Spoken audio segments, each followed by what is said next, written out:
अभय दुबे जी, निश्चित तौर पर नाम उन्होंने नहीं लिया, प्रधानमंत्री ने किसी का जिक्र नहीं किया, नाम नहीं लिया, लेकिन इशारों इशारों में राहुल गांधी पर ही निशाना है, क्योंकि राहुल गांधी लगातार पीएम के खिलाफ हमला बोल रहे हैं और उन्हीं के ऊपर यह इनडायरेक्टली अटैक था कि उन्होंने सुपारी दी है।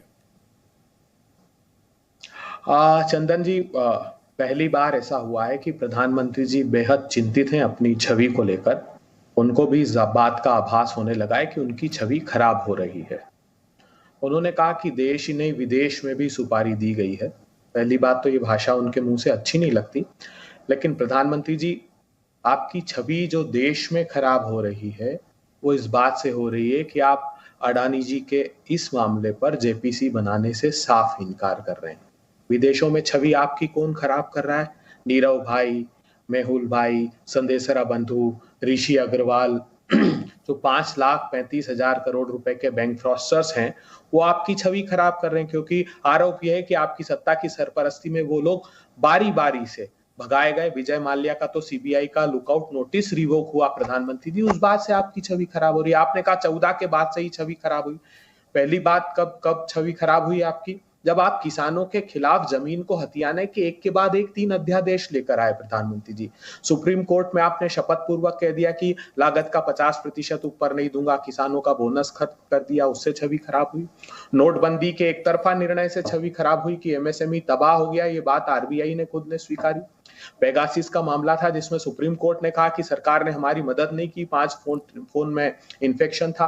कृषि के काले कानूनों से आपकी छवि खराब हुई। तो प्रधानमंत्री जी, जो छवि खराब हुई वो आपकी वजह से हुई। जो प्रतिपक्ष पर आरोप आप लगाते हैं वो इसलिए न्यायपूर्ण नहीं दिखाई देता है कि इन आरोपों के बाद कई सारे प्रांत आप हार गए। तो अगर आप मध्य प्रदेश, छत्तीसगढ़, राजस्थान, हिमाचल प्रदेश, पंजाब, हरियाणा ये लगातार चुनाव हारे, तो इसका आशय ये है कि वो इन वक्तव्यों से नहीं। कितने चुनाव जीते इसका जिक्र नहीं किया अभय दुबे जी ने। 14 के बाद 19 भी जीते, कई राज्यों में भी जीते। जफर इस्लाम साहब, जवाब दीजिए। अभय दुबे जी ने जो आरोप लगाए हैं कि भाई पीएम की छवि जो है वो कोई विपक्ष नहीं खराब कर रहा है, उनकी अपनी वजहों से हो रही है। देखिए, आज पूरा देश इस बात को समझता है कि अगर देश में सबसे लोकप्रिय नेता कोई है तो आदरणीय प्रधानमंत्री जी हैं। उनकी लोकप्रियता और उसके बाद जो दूसरे नंबर पे कोई भी जो दूसरा लीडर जो अपोजिशन पार्टी का लीडर है, उसमें जो पॉइंट परसेंटेज का जो डिफरेंस है वो इतना ही है जितना सारे अपोजिशन को मिला के जो जितनी लोकप्रियता उसको 3 से मल्टीप्लाई कर दीजिए तो उतना प्रधानमंत्री जी की अकेले की लोकप्रियता है। जाहिर है इस लोकप्रियता से कई लोगों को परेशानी हो, कई लोगों के पेट में दर्द होता है, कई लोगों को तकलीफ होती है, हम समझ सकते हैं। इसलिए अलग अलग तरीके से, अलग अलग स्ट्रैटेजी से ये चाहते हैं कि जो लोकप्रियता आदरणीय प्रधानमंत्री जी की है, जो लोगों के दिल में बसते हैं, लोगों के लिए काम करते हैं, और काम ऐसे नहीं दिल में बसे हैं भैया, और भी प्रधानमंत्री रहे हैं, नहीं अभी जो और भी बड़े लीडर रहे, लेकिन जफर इस्लाम साहब, अभी जो मामला चल रहा है, अडानी का मुद्दा जो चल रहा है, इसको लेकर विपक्ष लगातार सवाल ये खड़े कर रहा है कि अगर सवाल छवि को लेकर हो रहे हैं तो इस पर जेपीसी करके खत्म करिए। मेरी बात जी, एक मिनट, मेरी पूरी बात खत्म होने दिए, मैं उस पर भी सब पर आता हूं। जितने देर उनको समय दिया उतनी ही देर मुझे भी समय दे दीजिए, मैं अपनी बात पूरी कर लेता हूं, उसके बाद आप सवाल करेंगे। तो मैं ये कह रहा था कि देखिए, इनको इस बात की परेशानी है कि आज एक आम नागरिक अपने आप को मजबूत महसूस कर रहा है। देश से बाहर रहने वाले हिंदुस्तानी अपने आप को मजबूत महसूस कर रहे हैं। पूरा देश जो है तरक्की के रास्ते आगे तेजी से बढ़ रहा है। आज उनके समय में डबल डिजिट इन्फ्लेशन रहता था, आज इन्फ्लेशन जो कंट्रोल में है। आज आप देखिए कि वैक्सीनेशन जो दुनिया कहती थी किसी हिसाब से 2025 तक हिंदुस्तान की आबादी को नहीं होगा, आज हिंदुस्तान की आबादी को होने के बावजूद पूरी दुनिया को ये बांटने का काम किया। आज वैक्सीन ऑफ द वर्ल्ड जो कहने वाले लोग जो कहने लगे हिंदुस्तान को, जो कभी इसके बारे में सोचा भी नहीं था, थर्ड वर्ल्ड कंट्री के हिसाब से देखा जाता था, आज दुनिया में भारत को एक मजबूत देश देखा जा रहा है। तो ये सब चीजें जो है अपोजिशन को परेशान करे, और खासकर जिस तरह से देश में लोगों के दिलों में बसते हैं आदरणीय प्रधानमंत्री जी, वो अपने आप में एक मिसाल है। इतनी लोकप्रियता किसी को आज आजाद भारत में इतने प्रधानमंत्री किसी को नहीं हुई। अब बात रही जो इनकी जो डिमांड है, अरे भाई आप पार्लियामेंट फंक्शन करने दीजिए, एक मिनट मेरी बात पूरी हो जाने दीजिए। जो इतनी बार जो बात पार्लियामेंट को फंक्शन करने दें, पार्लियामेंट में डिसरप्शन ना करे, पार्लियामेंट में डिस्कशन करे। आपको जो भी मुद्दा बात करना है बिजनेस एडवाइजरी कमेटी में जाए, वहां चर्चा करे। और आपकी संसद तो जो आपके ऊपर भी आरोप लग रहा है कि आप लोग नहीं चलने दे रहे हैं राहुल गांधी की मांग को लेकर, राहुल गांधी की माफी की मांग को लेकर।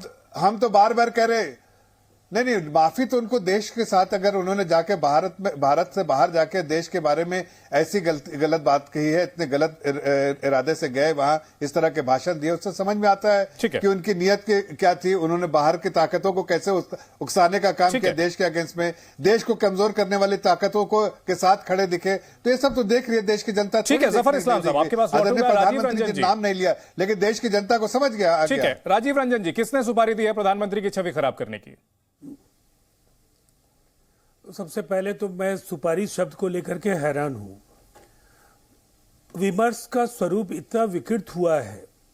प्रधानमंत्री जी की भूमिका इस विमर्श को गिरते हुए स्तर की ओर लगातार ले जाने में बेहद अहम रही है, और उनके बतौर प्रधानमंत्री कार्यकाल के जो ये 9 वर्ष हैं, इसमें अनेक अवसरों पर उन्होंने हिंदुस्तान के अंदर और सरहद के बाहर जाकर न केवल शब्दों की जो गरिमा है उसको आहत किया, इस देश को कई बार उन्होंने कटघरे में खड़ा किया कि जब वो आए उसके बाद सब कुछ बदलने लगा, नहीं तो उसके पहले ये देश बहुत ही बुरी स्थितियों में जी रहा था, या जन्म लेना भी अभिशाप की तरह था।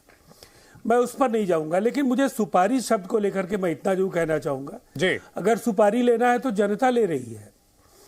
अगर अभी किसी प्रवक्ता ने कहा कि देश के कई राज्यों में आपकी हालत बहुत अच्छी नहीं है, तो ये सच है कि भारतीय जनता पार्टी को इस बात का ये गुरूर नहीं होना चाहिए कि आप 9 वर्षों से लगातार सत्ता में हैं। इस देश में ऐसी हुकूमतें भी आई हैं जिन्होंने 50 वर्ष जनता का आशीर्वाद लिया है, लेकिन जनता जब नाराज हुई है तो 77 और 89 ये 2 ऐसे मौके थे जब जनता ने प्रचंड जनादेश के बावजूद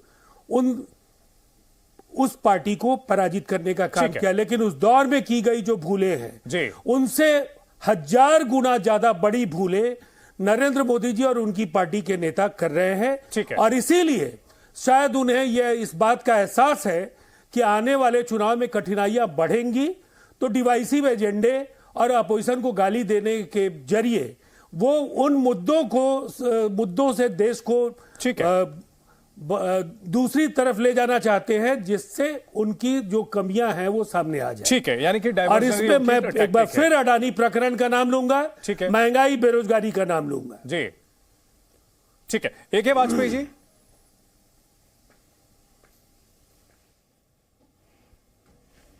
देखिए ऐसा है मिश्रा जी, ये सुपारी वर्ड पे ऐतराज कर रहे हैं। सुपारी मतलब राजनीतिक सुपारी की बात होती है, और सुपारी जब दी जाती है जब ये विपक्षी पार्टी के लीडर भ्रष्टाचार से बचने के लिए कभी दिल्ली में मीटिंग करेंगे, कभी बंगाल में मीटिंग करेंगे, कभी हैदराबाद में मीटिंग करेंगे। देखो ये सीधी बात है कि भ्रष्टाचार के खिलाफ काम जारी रहेगा, कोई नहीं रोक सकता। तो उससे बचने के लिए ये शब्द का इस्तेमाल किया गया है। ये चौकीदार चोर, रावण, एंटी नेशनल, मौत का चौकादार, हिटलर, रंगा बिल्ला, नीच आदमी, नमक हराम, औरंगजेब का अवतार, कातिल, मोदी मतलब आतंकी, और अभी लेटेस्ट कायर, ये क्या है? ये छवि करार करने की कोशिश नहीं की जा रही? नहीं, जवाब दें हमको। इस तरह से कहा जाता है किसी को? प्रधानमंत्री हैं और सबके हैं, इनके भी हैं हमारे भी हैं। देखिए ये इनके कृत्य बता रहे हैं और इनका धर्म है जो वो लगा रहे हैं कि किसी तरह से हटाओ इनको। अब ये हिंडनबर्ग पे और अडानी पे बात करते हैं। इनसे एक सवाल पूछिए कि जो सुप्रीम कोर्ट ने कमेटी बनाई है उसके पास क्यों नहीं जाते कि सर हमारे पास ये जानकारी है और इसके हिसाब से आप कार्रवाई करिए। सिर्फ टेलीविजन पे बैठ के आरोप लगाएंगे तो ये छवि खराब नहीं होना। ठीक है, राफेल पे इन्होंने छवि खराब करने की कोशिश नहीं की क्या? ठीक है, और सुप्रीम कोर्ट में फिर माफी मांगी इन्होंने। ठीक है।